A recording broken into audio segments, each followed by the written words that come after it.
সৃষ্টি যদি স্রষ্টাকে চিনতে চায়, মানুষ যদি আল্লাহ রাব্বুল আলামিনকে জানতে চায়, চিনতে চায়, তার পদ্ধতি হচ্ছে তার সৃষ্টিকে জানা।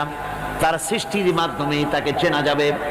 আল্লাহ পাক বলেন, الذين يذكرون الله قياما وقعودا وعلى جنوبهم ويتفكرون في خلق السماوات والأرض ربنا ما خلقت هذا باطلا سبحانك فقنا عذاب النار الذين يذكرون الله قياما وقعودا وعلى جنوبهم, যারা দাঁড়িয়ে বসে শুয়ে এক কথায় সর্বাবস্থায় যারা আল্লাহ পাককে স্মরণ করে, তার আকাশ এবং জমিন সৃষ্টির ব্যাপারে চিন্তা ভাবনা করে, রাত এবং দিনের পরিবর্তনের চিন্তা করে, তার সৃষ্টি নৈপুণ্যতা নিয়ে যারা গবেষণা করে, তারাই হচ্ছে আল্লাহ পাকের খাঁটি বান্দা।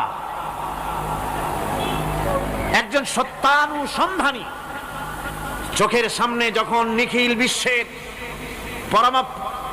পরমাণু থেকে শুরু করে সূর্য, চন্দ্র, গ্রহ, নক্ষত্র, বিশাল আকাশ পর্যন্ত, গাছপালা, তরুলতা, সমুদ্র, মহাসমুদ্র, পশু পক্ষী ইত্যাদি যখন তার নজরে পড়ে, তখন একজন সত্যের অনুসারী ব্যক্তি, একজন সত্যের অনুসন্ধানী ব্যক্তি, তার মুখ থেকে বেসাক্তা স্বতঃস্ফূর্ত ভাবে নিজের অজান্তে মুখ থেকে যে শব্দটা বেরোয়, সে শব্দটা হচ্ছে আলহামদুলিল্লাহি রাব্বিল আলামিন। সমস্ত প্রশংসা হচ্ছে ওই আল্লাহ পাকের, যিনি এগুলিকে সৃষ্টি করেছেন। আর তিনি কোনো কিছু কি বেকার সৃষ্টি করেন নাই, খামোখা সৃষ্টি করেন নাই। প্রত্যেকটির পেছনে রয়েছে বিরাট বিরাট উদ্দেশ্য। এখানে মানুষের সবচাইতে বড় ভ্রান্তি, মানুষের সবচাইতে বড় ভুল, সেটা হলো এই, দুর্ভাগ্যজনক ভাবে সকল সৌন্দর্যের মহাশিল্পী আল্লাহ পাককে মানুষ ভুলে যায়। তারা প্রশংসা করে নদীর, প্রশংসা করে নারীর, নারীর অঙ্গ প্রত্যঙ্গ নিয়ে তারা কবিতা লেখে, নারীর সৌন্দর্য নিয়ে কবিতা লেখে, সাহিত্য রচনা করে, সূর্য নিয়ে, চন্দ্র নিয়ে, চাঁদের মায়াবী জ্যোৎস্না নিয়ে, এর সুন্দর সুষমা নিয়ে কবিতা লেখে, প্রজাপতির রং দিয়ে গান তৈরি করে, ফুলের সৌন্দর্য এবং তার সৌরভ দেখে মানুষ পাগল হয়ে যায়। এগুলির পিছনে গান, সাহিত্য ইত্যাদি কবিতা রচনা করে, কিন্তু এই সৌন্দর্য যিনি সৃষ্টি করেছেন সে আল্লাহ পাককে বেমালুম ভুলে যায়। সেই জন্যে স্রষ্টার প্রশংসা করতে হবে। আল্লাহ পাক শিখাচ্ছেন, শুরুতেই শিখাচ্ছেন, আলহামদুলিল্লাহি রাব্বিল আলামিন। পড়েন সবাই, আলহামদুলিল্লাহি রাব্বিল আলামিন। আল্লাহ রাব্বুল আলামিন তোমাকে যদি কোনো বিপদ দেন, এই বিপদ থেকে তোমাকে কেউ মুক্ত করতে পারবে না, কেউ বাঁচায় দিতে পারবে না। আল্লাহ যদি তোমার জন্য বিপদ রেখে দিয়া থাকেন, এই বিপদ থেকে বাঁচাবার ক্ষমতা কারো নাই। আর আল্লাহ যদি তোমাকে কোনো কল্যাণ দিতে চান, তাহলে সেই কল্যাণ প্রতিহত করতে পারে, সে কল্যাণের পথে বাধা দিতে পারে, আকাশে জমিনে এমন কেউ নাই। সুবহানাল্লাহ পড়ে। কাজে শক্তি তো সবটাই আল্লাহ রাব্বুল আলামিনের, ক্ষমতা সবটা কার? আল্লাহ সুবহানাহু ওয়া তাআলা। কল্যাণও করেন তিনি, আর অকল্যাণ যদি করেন, সে অকল্যাণ থেকে বাঁচবার উপায় নাই। কল্যাণ যদি করতে চান, ঠেকাবারও কারো উপায়। মুমিন ব্যক্তির আত্মমর্যাদা এভাবে বেড়ে যায় ইমানের কারণে, ইমানের কারণে তার আত্মমর্যাদাটা এত বেড়ে যায় যে সে হক কথা বলতে গিয়া রিজেকের চিন্তা করে না, চাকরির চিন্তা করে না। হক কথাটা যদি বলি, আমি সরকারি চাকরি করি, হক কথা বললে পরে চাকরি থাকবে না। ইমামতি করি, হক কথা বললে পরে চাকরি থাকবে না। এই জাতীয় হীনমন্যতা তার মনের ভিতরে জায়গা পাবে না। যেহেতু কোরআন তারে শিখাইছে, কিসের ভয়? রিস্কের চিন্তা করো, রিস্কের চিন্তা করার কোনো দরকার নাই। কোরআন তোমাকে বলে দিয়েছে, ঈমান এনেছো তুমি যার উপরে, ইন্নাল্লাহা হুয়ার রাজ্জাকু যুল কুওয়াতিল মাতিন। নিশ্চিতভাবে আল্লাহই হচ্ছেন মহান রিজেক দাতা। নিরঙ্কুশ ভাবে রিজেকের চাবিকাঠি তারই হাতে। তা আমার রিজেক যদি আল্লাহর হাতে হয়, এটা যদি বিশ্বাস করি, তাহলে মেম্বারের উপরে দাঁড়িয়ে হক কথাটা বলতে ভয় পাই কেন? চাকরি করি, হক কথাটা বলতে পারি না কেন? সরকারের কাছে আমার রিজেক নয়, সেক্রেটারির কাছে, মুতাওয়াল্লির কাছে আমার রিজেক নয়। আমার খাদ্য কার কাছে? আমার রিজেক কার কাছে? এটা হলো সবচেয়ে বড় ভয়। ইমানের দাবি করে ঠিক, ওয়াজ নসিহত করেও ঠিক, মানুষকে উপদেশ দেয়ও ঠিক, কিন্তু মনের মধ্যে ভয় একটু থেকেই যায়। যদি চাকরিটা যায়, তাহলে বিবি বাল বাচ্চা নিয়ে বাঁচবো কেমনে? এটা থাকে মনের ভিতরে এক চিন্তা। একজন টিচার তার ছাত্রদেরকে শিখাইছিলেন যে বিসমিল্লাহর এত ফজিলত, নদীর উপর থেকে বিসমিল্লাহ বলে হাঁটে গেলে তাও হাঁটে যাওয়া যায়, খেওয়ার নৌকা ছাড়াই পানির উপর হাঁটে যাওয়া যায়। একটা ছেলে, একটা ছাত্র এই কথাটা এমন বিশ্বাস করলো, নদীর পাড়ি দিয়ে, তার বাড়ি ছিল নদীর ওপার, প্রতিদিন খেওয়া পার হইয়া মাদ্রাসায় আসতো। বিশ্বাস সে করছে পুরাটাই, আর বিসমিল্লাহ বলে পাও দিয়ে হাঁটিয়া চলে গেল পার হয়ে। এটা কোনো কোরআন নয়, হাদিস নয়, শোনা কথা। তারপরে একদিন তার মা তাকে বলেছে, তোমার হুজুরকে একটু দাওয়াত দাও আমাদের বাড়িতে। হুজুরের দাওয়াত দিছে, মিলাদের দাওয়াত শুনে হুজুর তো খুব খুশি। তারপরে ছাত্রের সঙ্গে রওনা হয়েছে। নদীর ঘাটে এসে দেখে যে নৌকা নাই। আরে বাবা, নৌকা নাই, পার হবো কেমনে? হুজুর কোন কি, নৌকার দরকারটা কি? আপনি না বলছেন বিসমিল্লাহ বলে হেঁটে যাওয়া যায়? আমি তো ওইটা শোনার পর আমি প্রত্যেক দিন তো এই কাম করিয়ে আসি, নৌকা টুকো লাগে না। আসেন না আমার সাথে। ছেলে বিসমিল্লাহ বলে হাঁটা আরম্ভ করছে পানির উপর দিয়ে। ওস্তাদ চিন্তা করতেছে, আমি তো শুধু ওয়াজি করছি, আমল তো করি নাই, কি না কি হয় আল্লাহই জানে। পাজামা হাঁটু পর্যন্ত টাইনিয়া তারপরে বিসমিল্লাহ কয়ে পা দিছে, আর এক ছোটে চুবনি খাইয়া ভিতরে চলে গেছে। সুতরাং মুখ দিয়া বললে হবে না, বিশ্বাস করতে হবে, ইয়াকিন রাখতে হবে রিস্কের মালিক আল্লাহ। হক কথা কাউকে ছেড়ে দেব না, এটা বলবোই, তাতে আমার চাকরি থাকুক আর চাকরি যাক। এর নাম হলো আত্মমর্যাদা। এর নাম কি? আত্মমর্যাদা।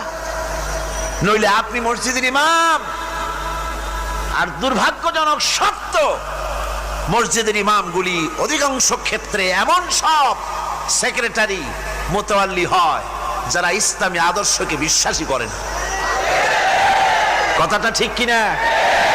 ধর্মনিরপেক্ষতাবাদী, কিন্তু মসজিদের সেক্রেটারি, মাদ্রাসার সেক্রেটারি, ঈদগাহের সেক্রেটারি। কারণ মুসল্লিরা ভাবে ওনার পয়সা বেশি, ওনারই নেতা বানানো উচিত।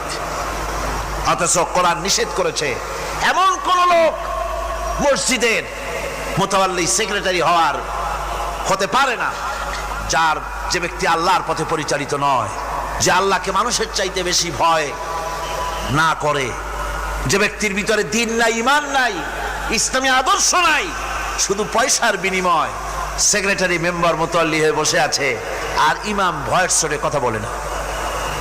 আছেন এমন? আচ্ছা, হক কথা মাদ্রাসা, মসজিদ, ওয়াজ মাহফিল, চাকরির জায়গা, কোর্টে, কাছারিতে, আদালতে, সর্বত্র মোমেন ব্যক্তি বলতে পারবে তখন যখন ঈমান বিল্লাহ পোক্ত হবে।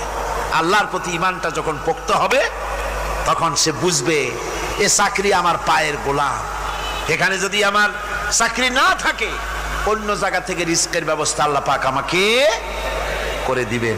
এটাই হচ্ছে ঈমান বিল্লাহর প্রথম উপকারিতা। পয়লা নম্বরের উপকারিতা, মানুষকে পার্সোনালিটি সৃষ্টি হয়ে যায়, তার মধ্যে শক্তি আসে, ঈমানি মজবুতি আসে, তার মধ্যে শখসিয়ত আসে, তার মধ্যে ব্যক্তিত্ব আসে, আত্মমর্যাদা আসে, আত্মসম্ভ্রম সৃষ্টি হয়।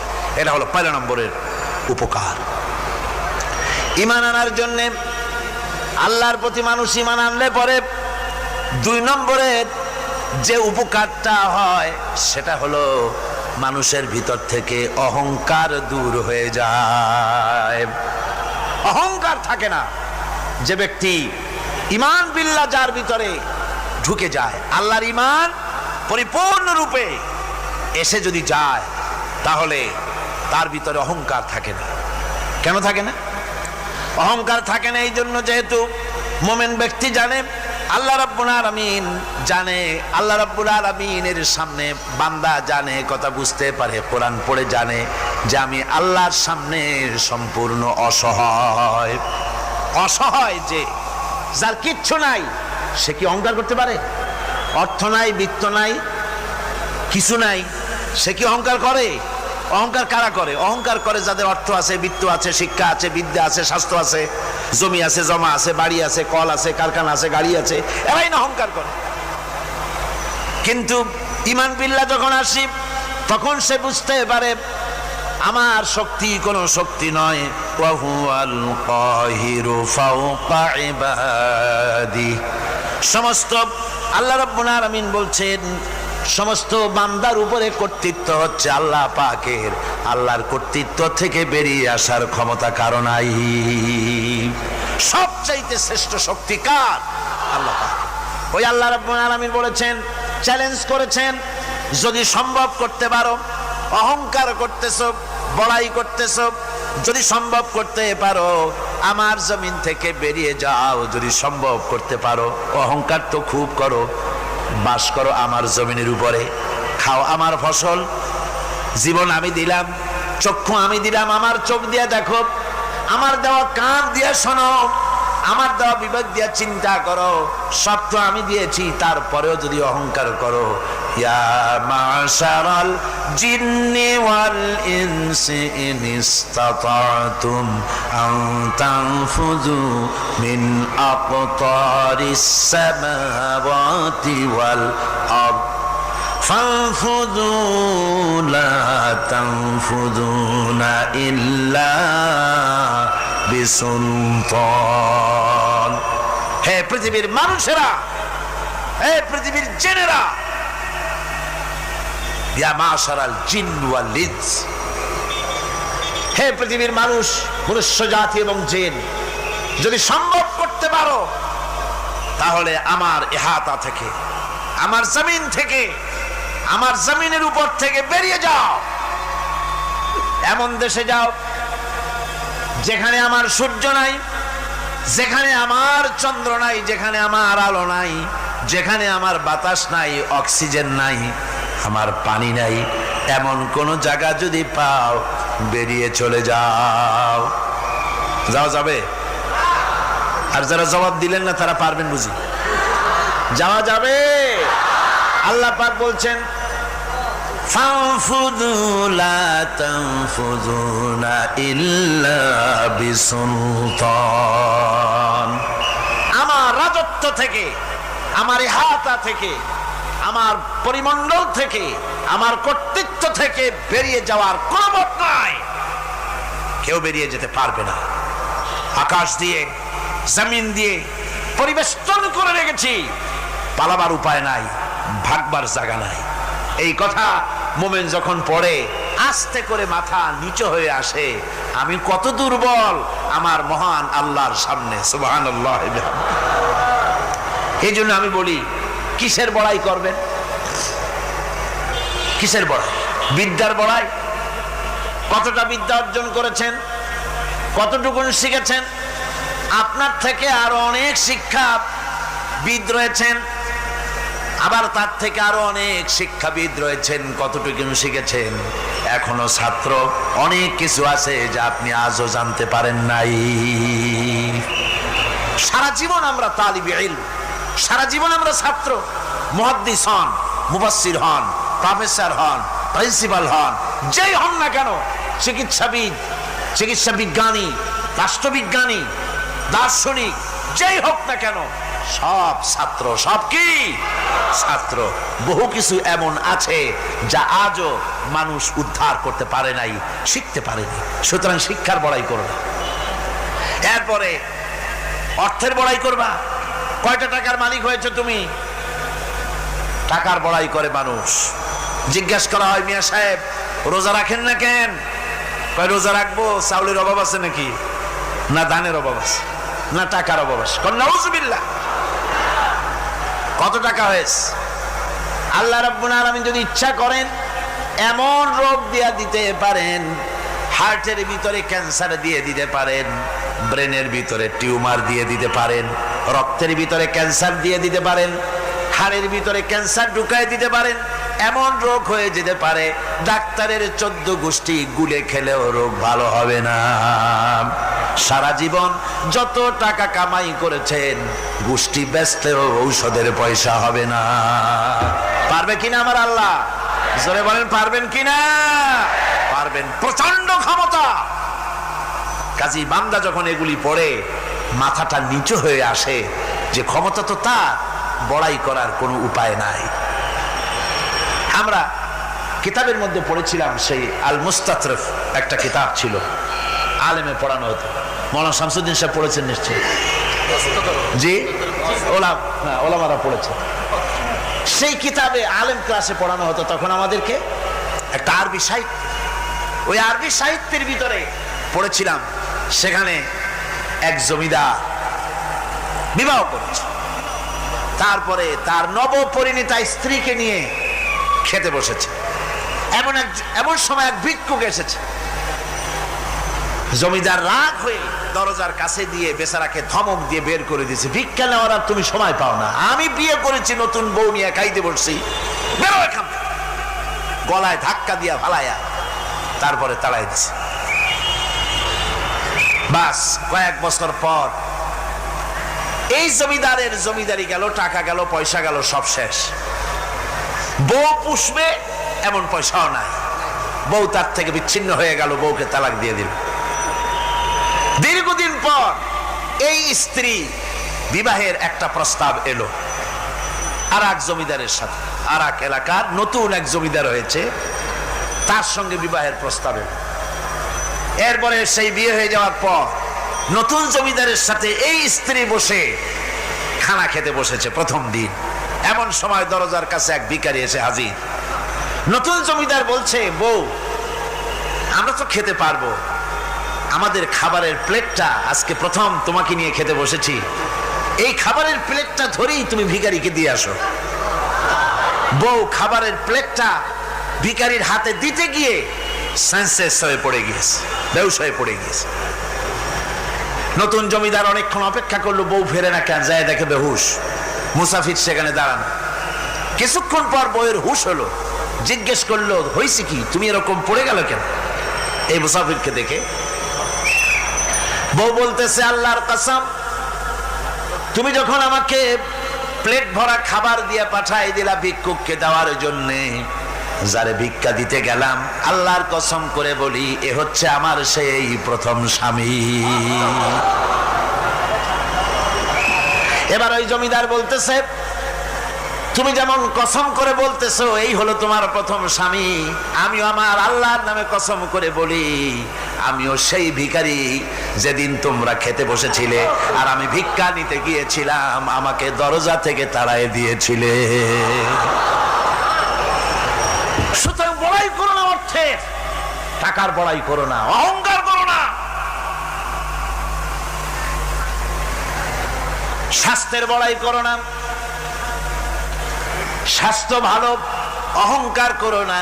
আল্লাহ যদি ইচ্ছে করেন এক রাত্রের মধ্যে মাত্র আধা ঘন্টা 15 মিনিটের ভিতরে কয়েকবার পাতলা দাস্ত দিয়া জনমের মতো শেষ করে দিতে পারেন, পারেন কিনা?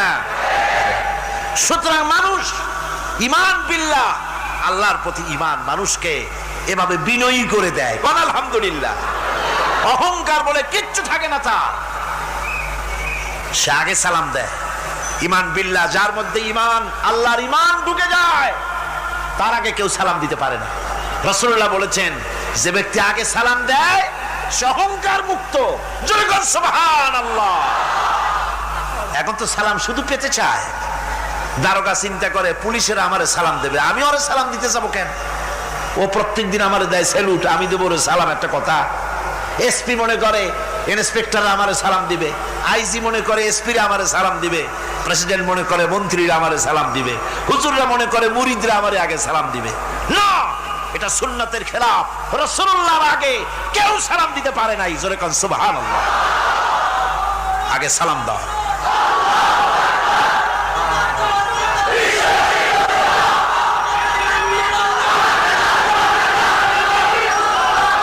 এই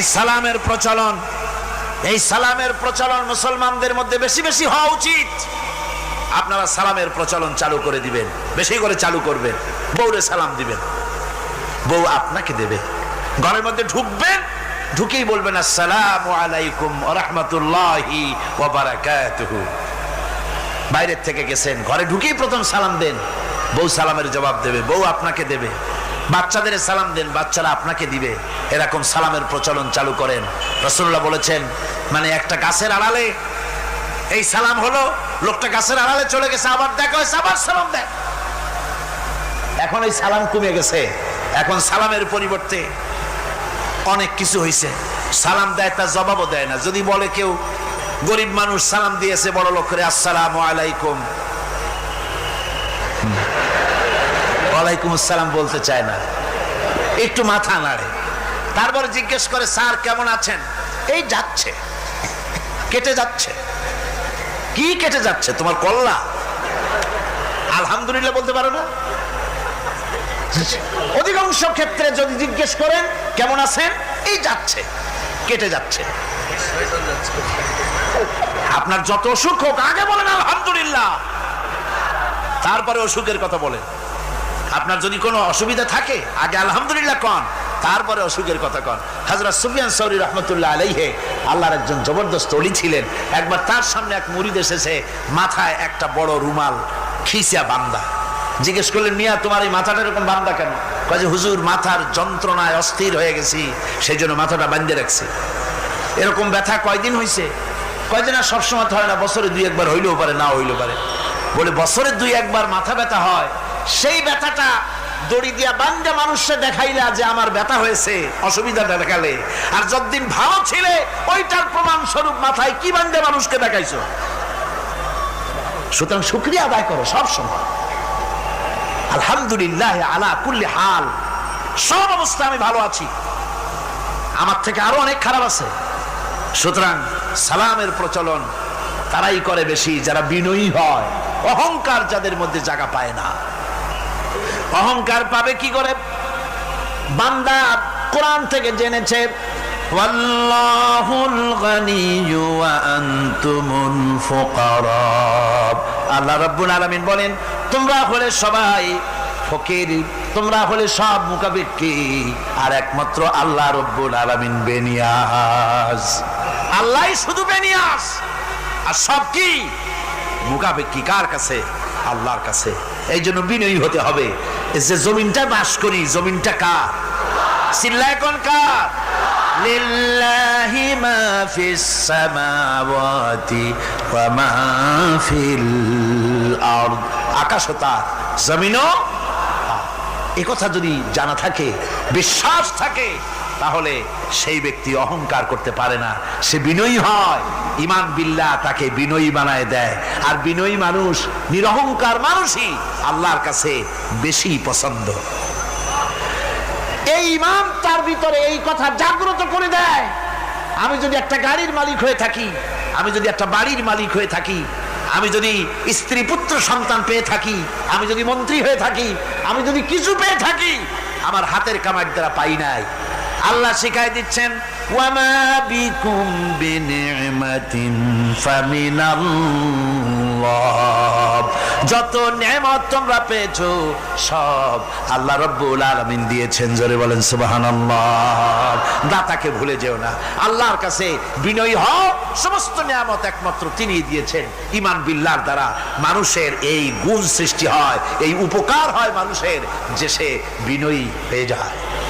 আল্লাহ পাক কোরআনে কারীমের মধ্যে আরো বলেন, ওয়ালা তামশি ফিল আরদি মারহান ইন্নাকা লান তাখরিকাল আরদা ওয়ালান তাবলুগাল জিবালা তুলা। ওয়ালা তামশি ফিল আরদি মারহান, আমার এই জমিনের উপরে অহংকার করে হেঁটো না।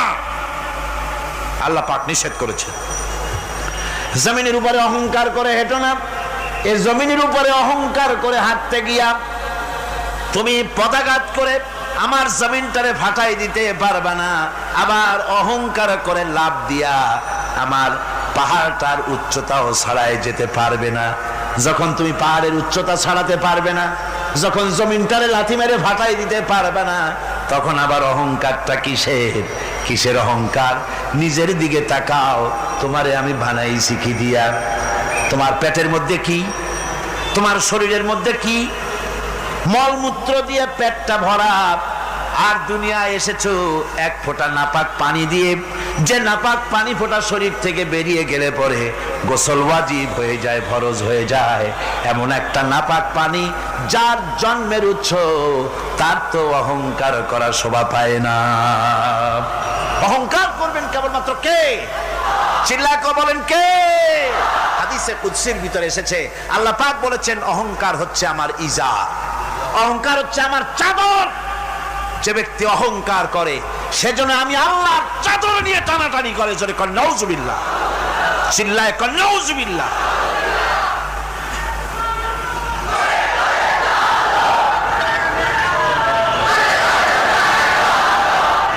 আমার বন্ধুগণ,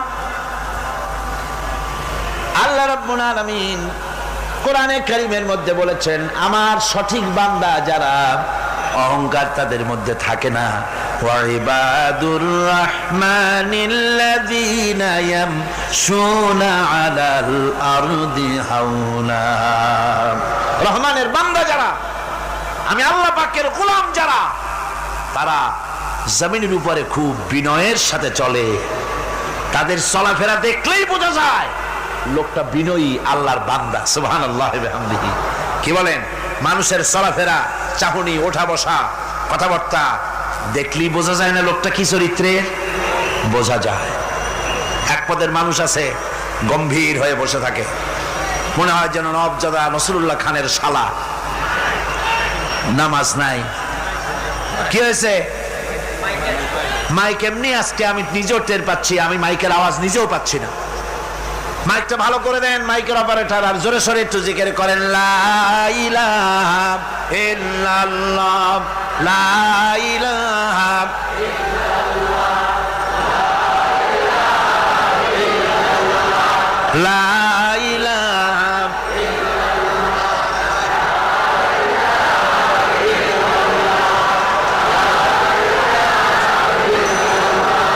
বসেন, বসুন। লা ইলাহা ইল্লাল্লাহ, লা ইলাহা ইল্লাল্লাহ, লা ইলাহা ইল্লাল্লাহ,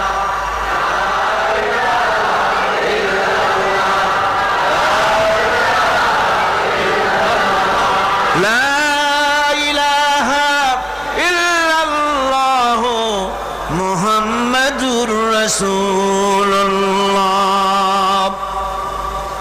বন্ধুগণ, আল্লাহর প্রতি ঈমান আনলে পরে যে গুণ সৃষ্টি হয়, যে গুণাবলী সৃষ্টি হয়, সেই গুণের মধ্যে 2 নম্বরের গুণটা আমি বললাম, বিনয় এবং বিনম্রতা সৃষ্টি হয়, অহংকার মুক্ত হয়ে যায়। এটা হলো 2 নম্বরের উপকার।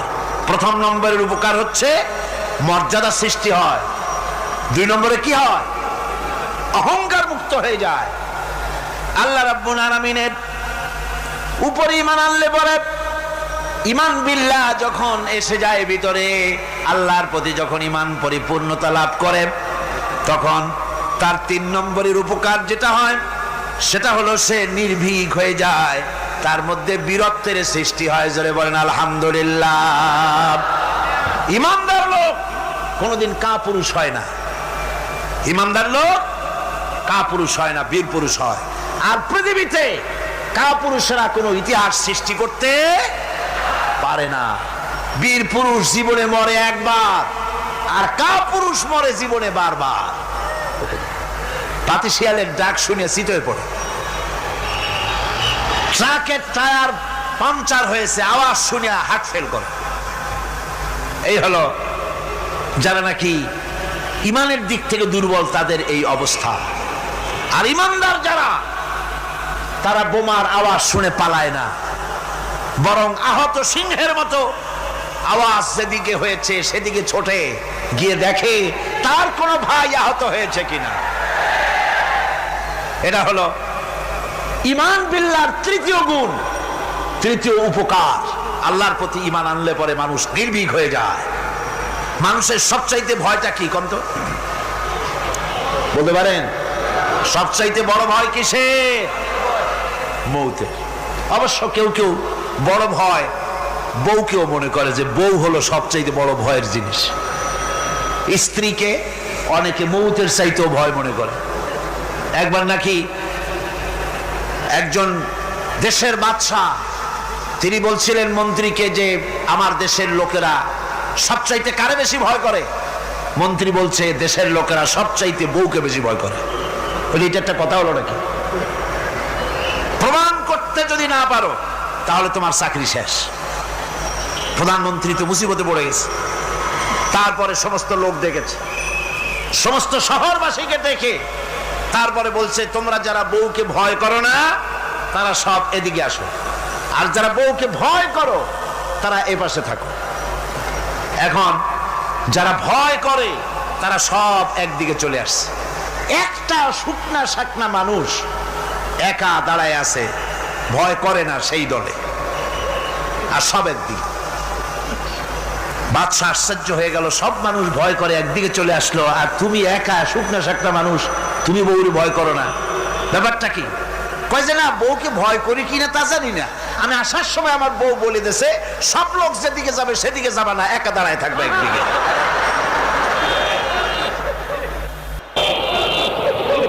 কাজেই মানুষেরা ভয় করার ব্যাপারে ভয়ের নানান রকমের দিক আছে, কিন্তু প্রকৃতপক্ষে এটা একটা উপমা দিলাম আমি মাত্র। প্রকৃতপক্ষে মানুষের কাছে সবচাইতে বড় ভয় হলো মৃত্যুর ভয়। সবচাইতে ভয় কিসের ভয়? মানুষের ভিতরে যখন ঈমান বিল্লাহ এসে যায়, আল্লাহর প্রতি যখন সে পরিপূর্ণরূপে ঈমান যখন আনে, তখন তার ভিতরে এই চিন্তা আসে মৃত্যু তো আমার হবে, মৃত্যু থেকে পালাবার উপায় নাই। পালাবার উপায় যদি থাকতো তাহলে না হয় অবশ্যই ভয় পেতাম না, কিন্তু মৃত্যু থেকে তো পালাতে পারবো না, তখন কাপুরুষ হবো কেন? তখন তো বীর পুরুষের মতো জীবন দিতে হবে। কিসের মতো দিতে হবে জীবন? আল্লাহ রাব্বুল আলামিন কোরআনে কারীমের মধ্যে বলে রেখেছেন, ঈমানদার লোক আল্লাহরে যে বিশ্বাস করে তার বড় উপকার হলো মওতকে পরোয়া করে না। মওতকে পরোয়া করে না বলে তার পক্ষে সমস্ত কাজ সহজ হয়ে যায়। কোরআন বলতেছে, কুল ইন্নাল মাউতাল্লাযী তাফিরুনা মিনহু ফাইন্নাহু মুলাকীকুম।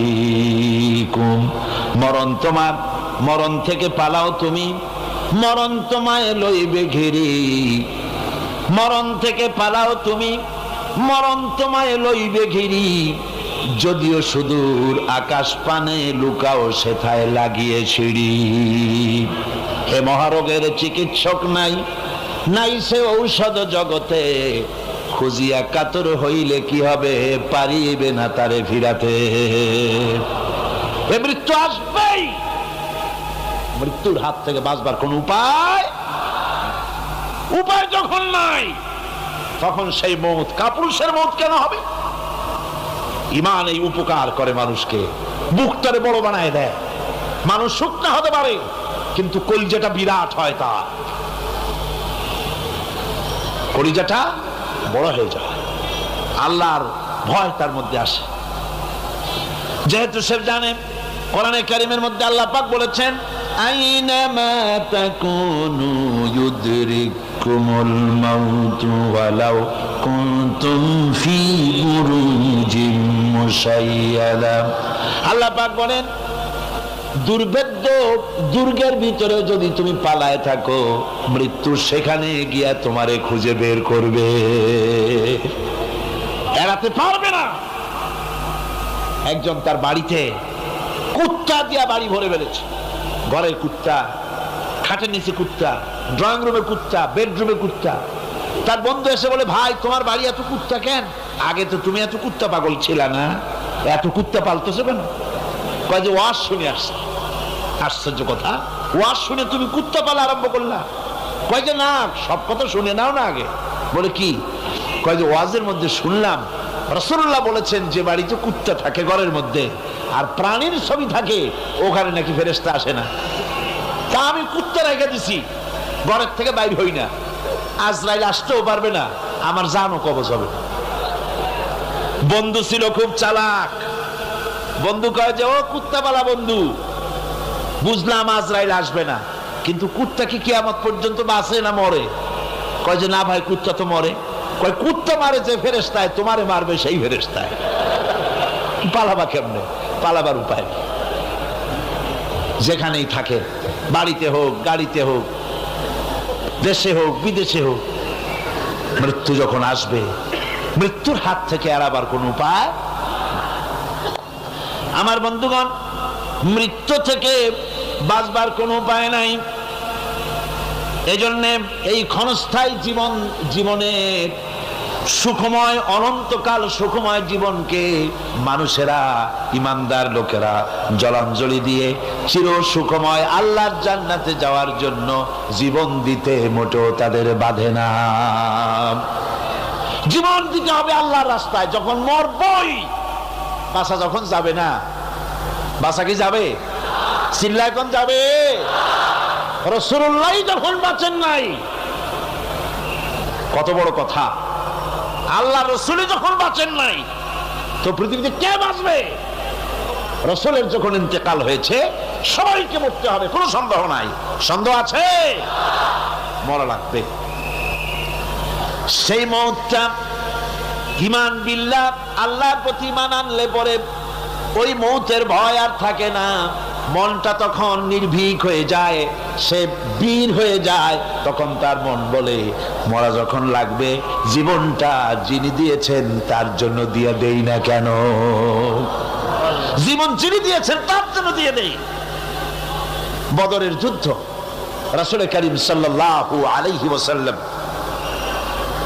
লোক তৈরি করতেছেন, সৈন্য রিক্রুট করতেছেন। বদরের যুদ্ধ, আমার ভাইরা, চারটিখানি কথা নয়, বদরীদেরকে আল্লাহ মাফ করে দিয়েছেন। যেরকম সুবহানাল্লাহ। বদরের যুদ্ধ বড় মারাত্মক যুদ্ধ। এ জিহাদ হবে, বাপ তরবারি ধরবে ছেলের বিরুদ্ধে। মক্কা থেকে ছেলে আসছে কাফের, ছেলে তরবারি ধরবে বাপের বিরুদ্ধে, মামু ধরবে ভাগ্নার বিরুদ্ধে, ভাই ধরবে ভাইয়ের বিরুদ্ধে। এটা কি আপনি সোজা মনে করেন? কোন সোজা মনে করেন? আমার বন্ধুগণ, বদরের যুদ্ধ শেষ হয়ে যাওয়ার পর হযরতে আবু বকর সিদ্দিক রাদিয়াল্লাহু তাআলা আনহুর সঙ্গে ছেলে আব্দুল্লাহর দেখা হয়ে গেল। ছেলে তখনও কাফের। ছেলে বলে, বাবাজি, আমার আব্বা আবু বকর বদরের প্রান্তরে, আমি আমার তরবারির সামনে আপনাকে কয়েকবার পেয়েছিলাম, কিন্তু আপনি আমার পিতা বলে আমি কিছুই করতে পারি নাই। হযরতে আবু বকর বলেন, আব্দুল্লাহ রে শোনো, আল্লাহর কসম করে বলি, তুমি তো আমার তরবারির সামনে পেয়ে ছেড়ে দিয়েছো, কিন্তু আমি আমার মাবুদের কসম করে বলি, বদরের মাঠে একটি বারও যদি আবু বকরের চোখের সামনে তুমি পড়ে যেতে, আল্লাহর কসম আমার তরবারি তোমারে মাফ করে দিত না। তুমি কাফের, আমি মুসলমান। তোমার সাথে আমার সম্পর্ক পিতা পুত্রের স্নেহের সম্পর্ক হতে পারে তখন যখন আদর্শের প্রশ্ন মিল হবে, নইলে তুমি কাফের, আমি মুমিন। পিতা হিসাবে স্নেহ তোমার যেটা পাওয়া দরকার আমার কাছে, সেই স্নেহ থেকে তুমি বঞ্চিত থাকবে। এই যুদ্ধে সৈন্যদেরকে রিক্রুট করা সোজা ব্যাপার ছিল না। হুজুর সাল্লাল্লাহু আলাইহি ওয়াসাল্লাম সাহাবীদেরকে তৈরি করতেছেন জিহাদের জন্য। কিভাবে কথাটা পারবেন, হুজুর কথা গোছায় বলতেছেন। হযরত বর্ষিয়ান সাহাবী হযরত মিকদাদ রাদিয়াল্লাহু তাআলা আনহু হুজুরের অবস্থা বুঝতে পারতেছেন। হযরত মিকদাদ দাঁড়িয়ে গেলেন হুজুরকে সাহস দেওয়ার জন্য। হযরত মিকদাদ দাঁড়িয়ে গিয়ে বলছেন, ইমদি বিনা ইয়া রাসূলুল্লাহ হাইসুমা তাশা, হাইসুমা আমারাকাল্লাহ। হে রাসূল, আপনি আমাদের নিয়ে চলুন যেদিকে আপনার খুশি, অর্থাৎ আল্লাহ আপনাকে আমাদেরকে নিয়ে যেদিকে যেতে বলেন সেদিকে নিয়ে যান। ইন্না লা নাকুলু লাকা কামা ক্বালা বনি ইসরাঈল লিমূসা আলাইহিস সালাম ইযহাব আনতা ওয়া রাব্বুকা ফাকাতিলা ইন্না হাহুনা কাঈদুন। আমরা মুসা আলাইহিস সালামের উম্মত না। সুবহানাল্লাহ। হুজুর কি খুশি হচ্ছেন এই বক্তৃতা শুনে, মিকদাদের বক্তৃতা শুনে হুজুর কি খুশি হচ্ছেন। হযরত মিকদাদ বলছেন, হুজুর আমরা মুসা আলাইহিস সালামের উম্মত না। মুসা আলাইহিস সালামের উম্মতেরা বলেছিলেন, হে মুসা তুমি আর আল্লাহ আর জিবরাইল এই তিনজনই গিয়ে ফেরাউনের মোকাবেলা করো, আমরা পারবো না। আমরা এই কথা বলবো না। বল ইযহাব আনতা ওয়া রাব্বুকা ফাকাতিলা ইন্না মাআকুমা মুকাতিলুন। হে রাসূল, বরং আমরা বলি আপনি চলুন আমাদেরকে নিয়ে, আপনার রব আপনাকে যেদিকে যেতে বলে আমাদেরকে নিয়ে চলুন, আমরা আপনার সাথে থেকে কাফেরদের বিরুদ্ধে লড়াই করব, তরবারি চালাবো ততক্ষণ পর্যন্ত মা দামাত আইনু মিন্না তাতাররাফ, যতক্ষণ পর্যন্ত থামো, যতক্ষণ পর্যন্ত চোখের একটা পাতাও নড়ে, যতক্ষণ পর্যন্ত চোখের একটা পলক পড়ে ততক্ষণ পর্যন্ত যুদ্ধ চালাতে থাকবো। অর্থাৎ নাক দেয়া নিঃশ্বাস যতক্ষণ আসে আর যায় আপনার সপক্ষে তরবারিগুলি ঝলসে উঠবে। চলেন আমাদেরকে নিয়ে যেদিকে আপনি যেতে চান। রাসূলুল্লাহ কি যে খুশি হলেন, সুবহানাল্লাহ। আল্লাহর নবী দারুণ খুশি হয়ে গেলেন। নবীজি বললেন, ও সাহাবীরা, তোমাদের মন মানসিকতা যখন এই রকম, তাহলে কুমু বিনা ইলা জান্নাতিন জান্নাতুন আরদুহা কাস সামাওয়াতি ওয়াল আরদ। কুমু বিনা ইলা জান্নাতিন, ওঠো চলো আমার সাথে সেই বেহেশতের দিকে, যেই বেহেশতটা ওই বিশাল আকাশের চাইতে, এই জমিনের চাইতে অনেক অনেক বড়। সেই বেহেশতে যাওয়ার জন্য চলো আমার সাথে, ওঠো দাঁড়াও। ফাকামা উমাইর বিন হামাম ওয়া কানা ইয়াকুলু তামার। হযরত উমাইর ছিলেন এক যুবক। দেখেন না এই যে যুবকরা দাঁড়ায় আছে অনেক, এইরকম একজন যুবক দাঁড়িয়ে খোরমা খাচ্ছিলেন। যুবকরা যেমন দাঁড়ায় দাঁড়ায় বাদাম খায়, ছোলা ফলায় দেয়, ওই রকম দাঁড়িয়ে দাঁড়িয়ে তিনি খোরমা চাবাচ্ছিলেন আর খোরমার বিচিগুলি ফেলায় দিচ্ছিলেন। তিনি বললেন, অকালা বাখবাখ। উমাইর বলছেন, বাখবাখ হলো আঞ্চলিক শব্দ, এর অর্থ হচ্ছে আয় মা আযমাহু ওয়া মা আহসানাহু। হে রাসূল, কি সুন্দর কথা আপনি বললেন, কি বড় কথা আপনি বললেন। আপনার সঙ্গে জিহাদে গেলে, শহীদ হলে এমন জান্নাত পাবো যে জান্নাতটা হবে ওই আকাশের চাইতে অনেক বড়। ওয়াল্লাহি, আল্লাহর কসম, হাত্তা কুলাহুন্না ইন্নাহা লাহায়াতান তাবিলা। আমি যদি এই সমস্ত খোরমাগুলি খেতে যাই, তাহলে আমার হাতে যতগুলি খোরমা আছে এই সবগুলি খোরমা যদি খেতে যাই তাহলে তো বেহেশতে যেতে দেরি হয়ে যাবে। রামাবিহিন্না, হাতের সবগুলি খোরমা নিক্ষেপ করে ফেলে দিয়ে জিহাদের ময়দানে ঝাঁপায় পড়বে। আমার বন্ধুগণ, জিহাদের ময়দানে ঝাঁপায় পড়ে হযরতে ওমর লড়তে লড়তে নিজে ওমর হযরতে ওমরের শাহাদাত বরণ করলেন, তিনি শহীদ হয়ে গেলেন। জিহাদের শেষে যখন শহাদায়ে বদর, যখন জানাজা হবে, একজন সাহাবী দেখিয়ে দিলেন, হুজুর এই হলো সেই ওমর যিনি জান্নাতের খোঁজ খবর শুনে হাতের খোরমাগুলি খাওয়ার সময় পায় নাই। খোরমাগুলি সব খাইতে গেলে জান্নাতে যেতে দেরি হয়ে যাবে, এই জন্য খোরমা ফেলে দিয়ে জিহাদে অংশগ্রহণ করেছিল। এই হলো সেই ওমরের লাশ। আল্লাহর নবী হযরত ওমরের দিকে আঙ্গুল দিয়া বললেন, ওমর, যেই জান্নাতের জন্য খোরমা খাওয়ার তর তোমার সয় নাই, তাড়াতাড়ি করে এসে শহীদ হয়েছো, আমি নবী সাক্ষী দিচ্ছি, ইন্নাকা মিন আহলিহা, আমি সাক্ষ্য দিচ্ছি অবশ্যই তুমি আল্লাহর জান্নাতি, অবশ্যই তুমি বেহেশতে যাবে। সুবহানাল্লাহ, তুই বেহেশতের অধিবাসী। সুতরাং আল্লাহর রাস্তায় যারা জীবন দেয় ঈমান বিল্লাহর কারণে, তার ভিতরে ঈমান মজবুত হয়ে যায়, মৃত্যুকে পরোয়া করে না। মৃত্যু হয় তার পায়ের বৃত্ত। মৃত্যু আমার গোলাম, মরা আমার লাগবেই। জীবনটা যিনি দিয়েছিলেন, জীবনটা তাকে দিতে, তার রাস্তায় দিতে আপত্তি আছে? চিল্লা এখন আপত্তি আছে? আমার বন্ধুগণ, আল্লাহর রাস্তায় যারা এভাবে জীবন দেয়, ওদের সম্পর্কে রব্বুল আলামিন বলেন, ওয়ালা তাহসাবান্নাল্লাযীনা কুতিলু ফি সাবিলিল্লাহি আমওয়াতান বাল আহইয়াউন ইনদা রাব্বিহিম ইউরযাকুন।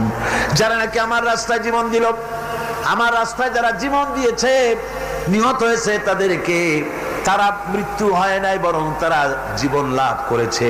এই মরণের বিনিময় আর এক জীবন তারা লাভ করেছে, যেই জীবনে তারা আল্লাহর কাছে চলে গেছে এবং রব্বুল আলামিনের কাছ থেকে তারা রিজেক প্রাপ্ত হয়। আল্লাহর কাছে তারা রিজেক পায়। আর এই মৌত হচ্ছে শ্রেষ্ঠ মৌত, শাহাদাতের মৌত। কিসের মৌত? শাহাদাতের মৌত।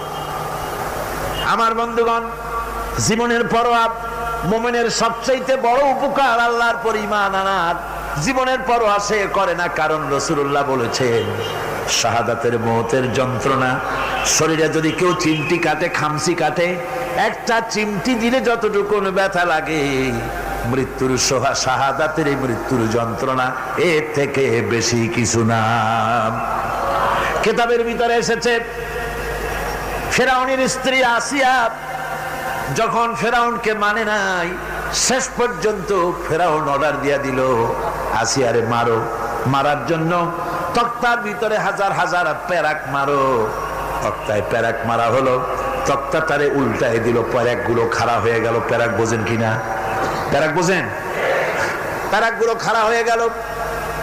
ফেরাউন বলল, এর উপরে আসিয়াকে ফুট করে শোয়াই দাও, এরপরে চতুর্দিক থেকে পিটাইতে থাকো, যতক্ষণ পর্যন্ত আমার উপরে ঈমান না আনে মারতেই থাকো।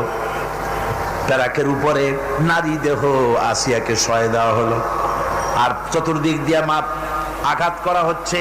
লোহাগুলি শরীরের ভিতরে ঢুকে যাচ্ছে, শত শত লোহা শরীরের ভিতরে ঢুকে যাচ্ছে। এমত অবস্থায় আল্লাহ রাব্বুল আলামিন ডেকে বলেন, ফেরেশতারে, আমার ফেরেশতারা, আমার আসমানের সব দরজাগুলি খুলে দাও।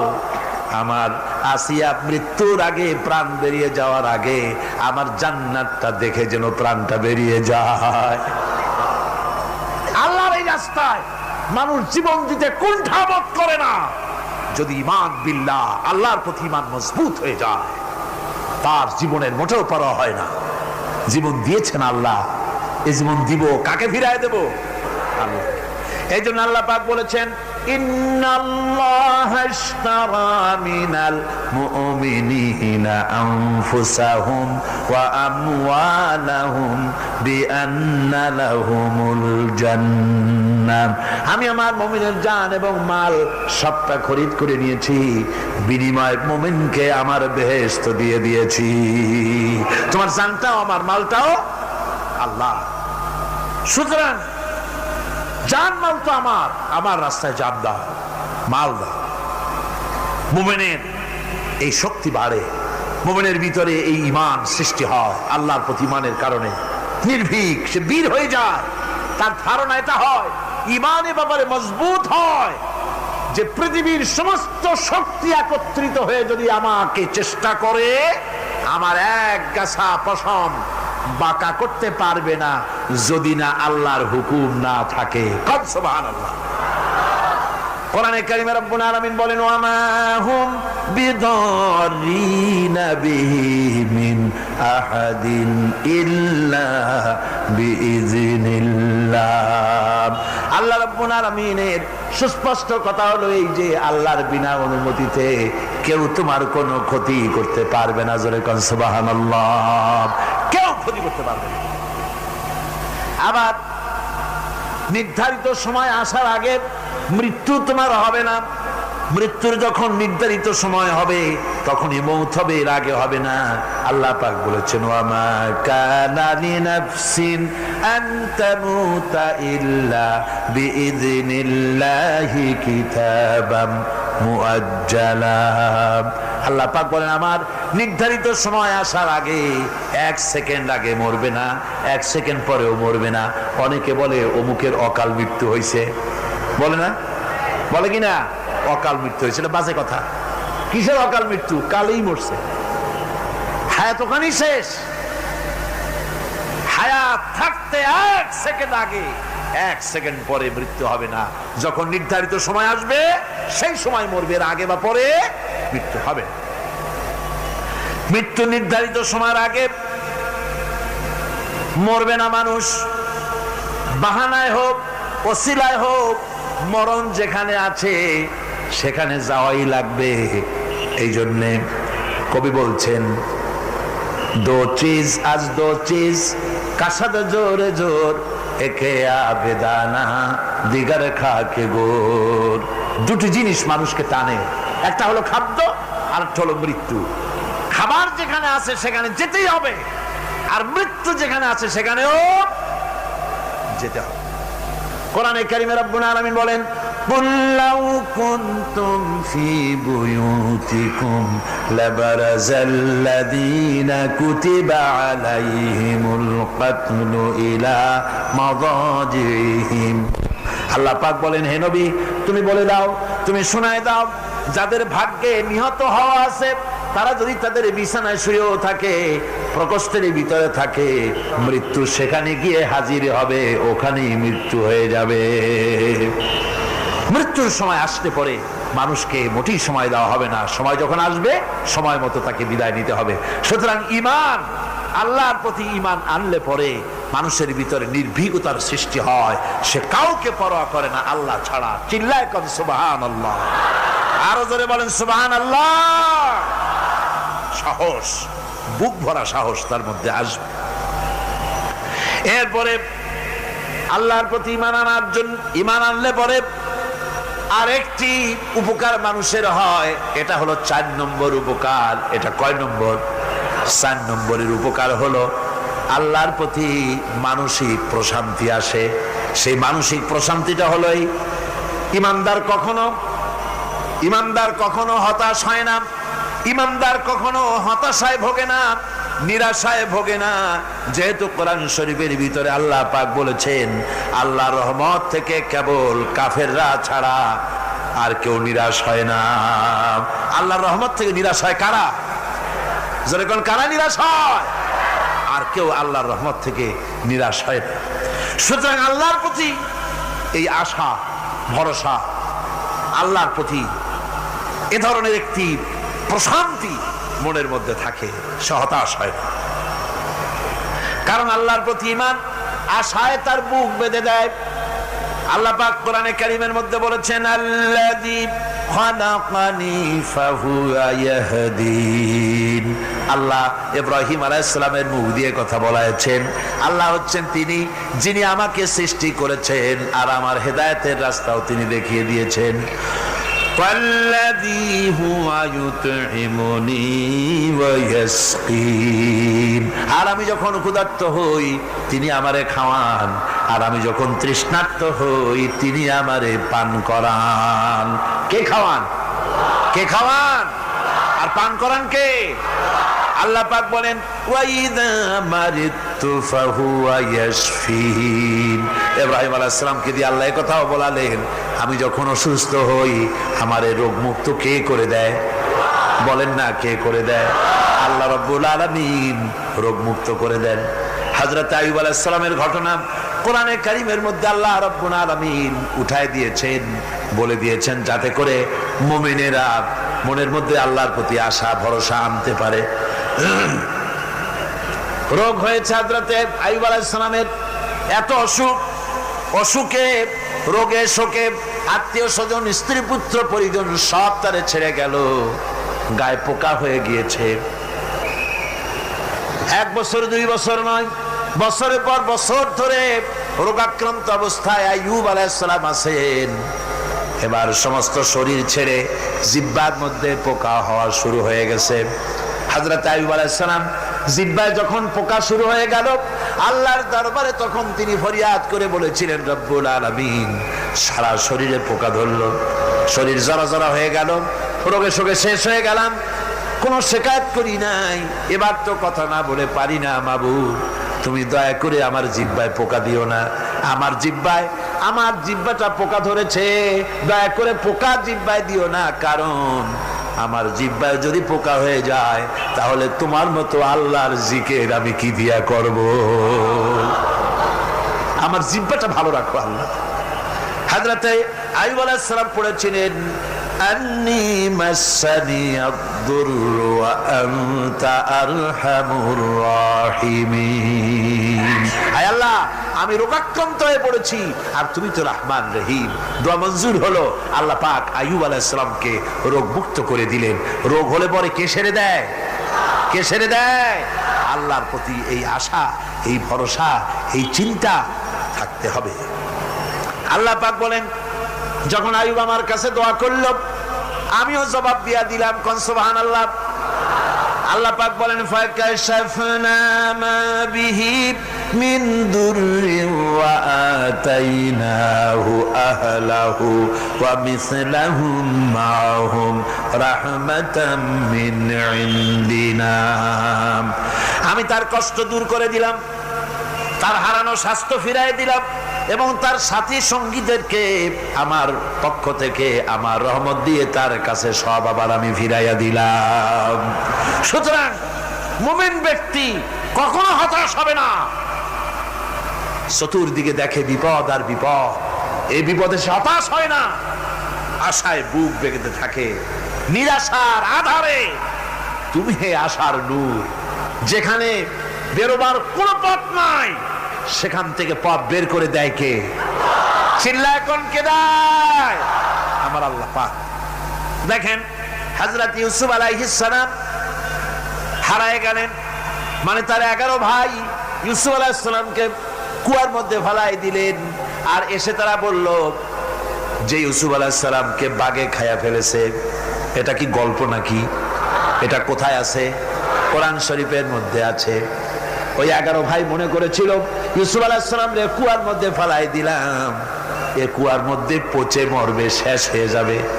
কিন্তু ওই 11 ভাই জানে না এটা কোনো কুয়া নয়, এটা হলো একটা সুড়ঙ্গ পথ, এটা হলো একটা টানেল। এক মুখে ইউসুফকে ফেলাই দিল 11 ভাই, কুয়ার আরেক মুখ থেকে আল্লাহ হযরত ইউসুফকে বের করে মিশরের সিংহাসনে বসায়া দিলেন।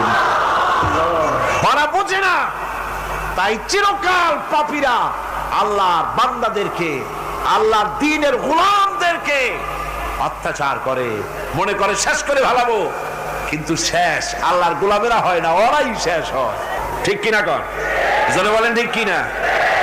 ভাইরা আমার, হযরত ইয়াকুব আলাইহিস সালাম ছেলের চিন্তায় চিন্তায় চোখ দুটো অন্ধ হয়ে গেছে, কাঁদতে কাঁদতে চোখ অন্ধ হয়ে গেছে।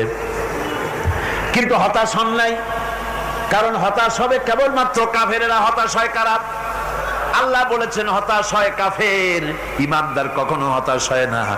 হযরত ইয়াকুব আলাইহিস সালাম ছেলে হারাইয়া কি বলতেছেন শোনেন। আল্লাহ তার কথা কোরআনে কারীমের ভিতরে আল্লাহ কি সুন্দর করে উঠায় দিয়েছেন। হযরত ইয়াকুব পড়তেছেন, ফাসাবরুন জামিলুন আসাল্লাহু আইয়াতিয়ানি বিহিম জামিআন ইন্নাহু হুয়াল আলিমুল হাকীম। ফাসাবরুন জামিল, ধৈর্য ধারণ করাই এখন আমার জন্য উত্তম। আমি এখন ধৈর্য ধারণ করব, হয়তো শীঘ্রই আল্লাহ আমার যাদের হারাইছি তাদের সকলকে আল্লাহ আমার কাছে ফিরিয়ে দিবেন। তিনি সুবিজ্ঞ, তিনি প্রচন্ড ক্ষমতার মালিক। আশায় বুক বেঁধে থাকলেন তিনি।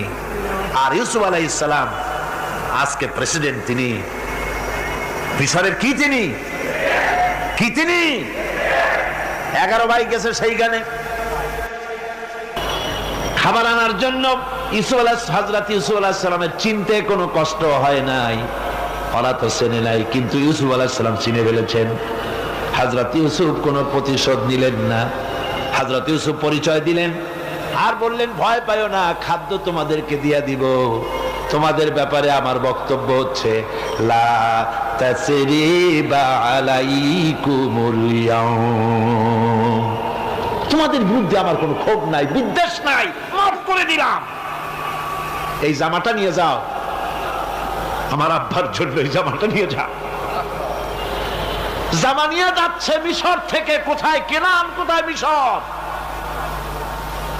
মিশর থেকে ইউসুফ আলাইহিস সালামের জামা নিয়ে ছেলেরা কেনানের দিকে যাচ্ছে, আর এদিকে হযরত ইয়াকুব বলতেছেন, আমি যেন আমার নাকের ভিতরে ইউসুফের গন্ধ পেতেছি। সুবহানাল্লাহ। জামা চলে এলো, চোখের উপরে তিনি রাখলেন, আল্লাহ চোখ ভালো করে দিলেন। সুবহানাল্লাহ। ভাইরা আমার, এই জন্য যারা আল্লাহর উপরে ভরসা করে, আল্লাহর ঈমান যাদের মধ্যে এসে যায়, ঈমান বিল্লাহর বড় উপকার হলো সে হতাশ হয় না, যত বড় বিপদ হোক হতাশ হয় না। দেখেন ইউসুফ আলাইহিস সালাম কি কেমন করে জুলাইখা ঘেরাও করে ফেলে দিয়েছে, দরজা বন্ধ, তালা বন্ধ, জানালা বন্ধ, সিটকানি মারা, খিল মারা, তালা দেওয়া, বেরোবার কোনো পথ নাই, চতুর্দিকে নগ্ন চিত্র। এবার জুলাইখার প্রবৃত্তিকে চরিতার্থ করতে হবে, খারাপ কাজ করতে হবে, বেরোবার পথ নাই। হযরত ইউসুফ আলাইহিস সালাম তিনি জানেন দরজা সব বন্ধ, পালাবার পথ নাই, কিন্তু আল্লাহ রাব্বুল আলামিনকে তিনি ভয় করলেন। যুবক মানুষ, আল্লাহ রাব্বুল আলামিনকে ভয় করলেন। রব্বুল আলামিনকে ভয় করে তিনি তালাবদ্ধ দরজার দিকে দৌড় মারলেন। রব্বুল আলামিন আপন কুদরতে সবগুলি দরজা খুলে দিলেন। ওয়া মান ইয়াত্তাকিল্লাহা ইয়াজআল লাহু মাখরাজা, যে ব্যক্তি আমারে ভয় করে, আমার পথে চলতে চায়, আমি রাস্তা খুলে দেই। সুবহানাল্লাহ ওয়া বিহামদিহি। সুতরাং ঈমানে বুক বাঁধো জওয়ানেরা, তরুণেরা, হতাশ হওয়ার কোনো কারণ নাই, আশায় বুক বেঁধে থাকো। আপনারা বলেন, এই পৃথিবীতে ইউনূস আলাইহিস সালাম যে বিপদে পড়ছিলেন, এর চাইতে বড় বিপদ পৃথিবীতে কিছু হতে পারে? আপনাদের চিন্তায় বুঝি পারে? এই দিকের লোকেরা কথাই কয় না মুঠে। কি বলেন, পারে? এত বড় বিপদ চিন্তাও করা যায়। কোরআনে কারীমের মধ্যে আল্লাহ রাব্বুল আলামিন বলেন, ওয়াযান্নুন ইয যাহাবা মুগাদিবান ফাযান্না আন লান নাকদিরা আলাইহি। ইউনূস আলাইহিস সালামকে যখন মাছে গিলে ফেলে দিল, মাছ এবার পানির অতল তলদেশে চলে গেছে। মাছের পেটের ভিতরে দরজা নাই, জানালা নাই, ছিদ্র নাই, পালাবার কোনো পথ নাই। আছে? আছে? ফানাদা ফিল যুলুমাতি আন লা ইলাহা ইল্লা আনতা সুবহানাকা ইন্নী কুনতু মিনাজ জালিমিন। জানেন নাই দোয়া? করেন সবাই, লা ইলাহা ইল্লা আনতা সুবহানাকা ইন্নী কুনতু মিনাজ জালিমিন। আয় আল্লাহ, তোমার পবিত্রতা ঘোষণা করতেছি, তুমি ছাড়া কেউ নাই, আমার তো আর বাঁচার উপায় নাই, আমি আমার উপরে জুলুম করেছি, আর তোমার পবিত্রতা ঘোষণা করতেছি। জিকির করতেছেন তিনি মাছের পেটের মধ্যে বসে। আল্লাহ রাব্বুল আলামিন বলেন, ইউনূস আলাইহিস সালাম মাছের পেটের ভিতরে বসে যে চিৎকারটা মারলেন, দুনিয়ায় কোনো তার বন্ধু বান্ধবেরা শোনে নাই, কোন রাজা বাদশারা শোনে নাই। মাছের পেটের মধ্যে ফানাদা ফিল যুলুমাত, যুলুমাত হলো জমায় কাসির, এখানে তিনটা অন্ধকার ছিল। কয়টা অন্ধকার? একটা হলো মাছের পেটের অন্ধকার, একটা হলো রাতের অন্ধকার, আরেকটা হলো পানির অন্ধকার। ত্রিবিধ অন্ধকারের ভিতর থেকে ইউনূস আলাইহিস সালাম হতাশ হয়ে যান নাই, তিনি চিৎকার মেরে আল্লাহরে ডাক দিলেন। আল্লাহ কয়, আমি ডাক শুনছি, কেউ তোমার ডাক শোনে নাই, আমি তোমার আরশের মালিক, আমি আল্লাহ শুনতে পেয়েছি। শুধু শুনি নাই, জবাবও দিয়া দিলাম। فاستجبنا له ونجيناه من الغم وكذلك ننجي المؤمنين পড়েন না সবাই فاستجبنا له ونجيناه من الغم وكذلك ننجي المؤمنين আমি আল্লাহ পাক বলেন আমি ইউনূসের ডাক শুনলাম, ডাকের জবাব দিয়া দিলাম, আর মাছের পেটের ভিতরে বেদনার সৃষ্টি করে দিলাম। মাছ এবার ভেসে উঠলো। মাছের আর এখন কোন উপায় নাই বমি করা ছাড়া। মাছ কিনারায় চলে এলো, ইউনূসকে বমি করে ফেলে দিল। আল্লাহ কয়, শোনো দুনিয়ার মানুষেরা, শুধু ইউনূস আলাইহিস সালামকে নয়, ওয়াকাযালিকা, এইভাবে করে আমার মুমিন বান্দারা যদি বিপদে পড়ে আর আমারে ডাকে, আমি রব্বুল আলামিন এইরকম বিপদ দিয়া বাঁচাইয়া দেব। বিপদ থেকে বাঁচাবেন কে? সুতরাং গতকালকের মতো আবারও বলি, বিপদ আসতে পরে মুসলমানেরা মাজারে দৌড়ায় বেশি। কন নাউজুবিল্লাহ, জোরে কন নাউজুবিল্লাহ। বিপদ আসে আর মাজারে চলে যায়, যাইয়া সেখানে কাঁদবে, মাজারের উপরে মাথা ঘা দিতে থাকে, পয়সা দেয়, মুনাজাত করে, কাঁদতে থাকে, মাজারওয়ালার কাছে বিপদ মুক্তি চায়। নাউজুবিল্লাহ পড়ে, আবারও কন নাউজুবিল্লাহ। বিশ্বাস করুন আমার ভাইরা, বিশ্বাস করুন, আল্লাহর কোরআন আমার হাতে। মাজারওয়ালার কাছে কানলে পরে ওই মাজারে যিনি শুয়ে আছেন, আল্লাহর কসম তার কোন ক্ষমতা নাই আপনাকে বিপদ থেকে বাঁচাতে পারে। আছে ক্ষমতা? জোরে বলেন আছে? বিপদ থেকে বাঁচাবে কে? কে বাঁচাবে? সমস্ত প্রশংসা, যাবতীয় প্রশংসা সে আল্লাহ পাকের, যিনি তামাম জাহানের পালনেওয়ালা রব। ইনশাআল্লাহ বাকি কথা আগামীকাল বলবো ইনশাআল্লাহ। সকালে বলেন ইনশাআল্লাহ। মুনাজাতের জন্য দাঁড়ানো ভাইরা সব বসেন, যত লোক দাঁড়িয়ে আছেন সবাই বসেন। প্রথম দিনের মুনাজাত আল্লাহ পাকের দরবারে, সব বসেন, মহব্বতের সাথে বসেন, আর একটু জিকির করেন লা ইলাহা ইল্লাল্লাহ। আল্লাহুম্মা আমিন। রব্বানা যালামনা أنفسنا وإن لم تغفر لنا وترحمنا لنكونن من الخاسرين ربنا لا تزغ قلوبنا بعد إذ هديتنا وهب لنا من لدنك رحمة إنك أنت الوهاب হায় আল্লাহ তাআলা, এই বিশাল জনসমুদ্র নিয়ে তোমার দরবারে হাত তুলেছি। কোরআনে কারীমের তাফসীরের মাহফিল আজকের এই প্রথম দিবসে তোমার কোরআন থেকে যে আলোচনা আমরা করেছি, এতে তুমি দয়া করে যে সওয়াব দিয়েছো, মেহেরবানি করে সওয়াবটুকুন রাসূল করিম সাল্লাল্লাহু আলাইহি ওয়াসাল্লামের রূহ মুবারকে পৌঁছায় দাও। तमाम পৃথিবীর মাটির নিচে যত মুমিন মুমিনাত শুয়ে আছে তাদের আরওয়াহের পরে সওয়াব পৌঁছায় দাও। আয় আল্লাহ তাআলা, এই বিশাল মাহফিলের আয়োজন যারা করেছেন, আল্লাহ পাক তুমি তাদেরকে কোরআনের খাদেম বানায়া দাও। বাস্তব জীবনে কোরআন আমল করার তৌফিক তুমি দয়া করে দান করে দাও।